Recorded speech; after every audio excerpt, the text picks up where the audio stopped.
Hotel மேனேஜ்மெண்டில் சாதனை படைத்து வரும் சென்னை சமர்த்தா அடுத்ததாக விமான கல்லூரியை தொடங்கி அசத்தியுள்ளது. சென்னை சமர்த்தா 14 ஆண்டுகளுக்கு முன்பு தொடங்கப்பட்டு 25,000க்கும் அதிகமான வேலைவாய்ப்பினை ஹோட்டல் துறையில் வழங்கி வருகிறது. தற்போது சென்னை சமர்த்தா சர்வதேச விமான கல்லூரி மூலம் விமான கல்வியில் அடியெடுத்து வைக்கிறது. மலேசியாவில் உள்ள யுனிவர்சிட்டி காலேஜ் ஆஃப் ஏவியேஷனுடன் இணைந்து இளங்கலை மற்றும் குறுகிய கால தொழிற்கல்வி படிப்புகளை இந்நிறுவனம் தொடங்க உள்ளது. சர்வதேச அனுபவத்தை தரும் இந்த படிப்புகள் 2024-25 கல்வியாண்டிலிருந்து தொடங்கவிருக்கின்றன. இந்த புதிய நிறுவனத்தை சென்னை சமர்த்தா குழுமத்தின் தலைவர் ஆர் பூமிநாதன் திறந்து வைத்தார். இந்தியாவில் விமான போக்குவரத்து கல்வியில் முதன்முறையாக கற்கும் போதே சம்பாதிக்கும் திட்டத்தை சென்னை சமர்த்தா அறிமுகப்படுத்தியுள்ளது. சென்னை சமர்த்தா இன்டர்நேஷனல் ஏவியேஷன் கல்லூரி மவுண்ட் ரோட்டில் 10,000 சதுர அடி பகுதியில் கட்டப்பட்டுள்ளது. இதில் மாணவர்களுக்கு படிக்கும் போதே விமான போக்குவரத்து மற்றும் அது சார்ந்த துறைகளில் மாதம் 8,000 ரூபாய் முதல் 15,000 ரூபாய் வரையிலான சம்பளத்தில் பகுதி நேர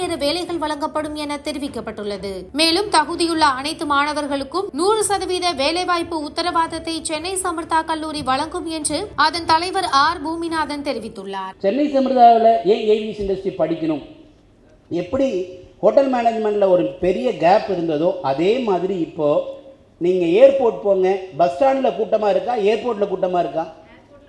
ஏர்போர்ட்ல கடுமையான கூட்டமா இருக்கு.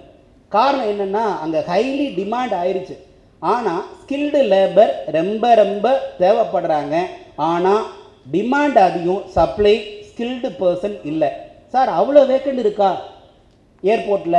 சென்னை ஏர்போர்ட்டில் மட்டும் எவ்வளோ பேர் இப்போ இன்னைக்கு ஸ்டேஜில் வேலைக்கு தேவைப்படுவாங்கன்னு நினைக்கிறீங்க? 3,000 பேர் தேவைப்படுறாங்க. ஒரு ஃப்ளைட்டு இறங்கின உடனேயே அந்த ஃப்ளைட்டை தயார்படுத்துறதுலேருந்து ஆரம்பித்து ஃப்ளைட்டோடைய உள்ளுக்குள்ளே இருக்கக்கூடிய மேனேஜ்மெண்ட்டு, மெயின்டெனன்ஸ் டிபார்ட்மெண்ட்டு, ஏகப்பட்ட ஸ்கில் லேபர். நான் பைலட்டை பற்றி பேசலை, பைலட் இஸ் டிஃப்ரெண்ட்.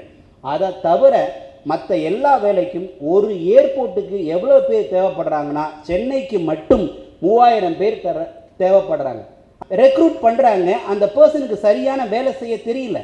ஸோ இந்த இடத்துல டிமாண்ட் பெரிய லெவலில் இருக்குது. எப்படி சார் நீங்கள் டிமாண்ட் அதிகமாக இருக்குன்னு சொல்கிறீங்க? இந்தியாவில் மொத்தம் எத்தனை ஏர்போர்ட் இருக்குன்னு நினைக்கிறீங்க? 137 ஏர்போர்ட் இருக்குது.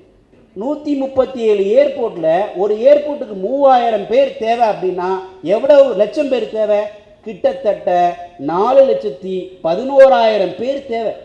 இந்த வருஷம் பொறுத்த வரைக்கும் வெறும் 200 ஸ்டூடெண்ட்டை மட்டும் எடுத்து அவங்கள ட்ரெயின் பண்ணி இண்டஸ்ட்ரியிலேயே அவங்க தான் பெஸ்ட் அப்படிங்கிற ஒரு விஷயத்தை கொண்டு வர போகிறோம்.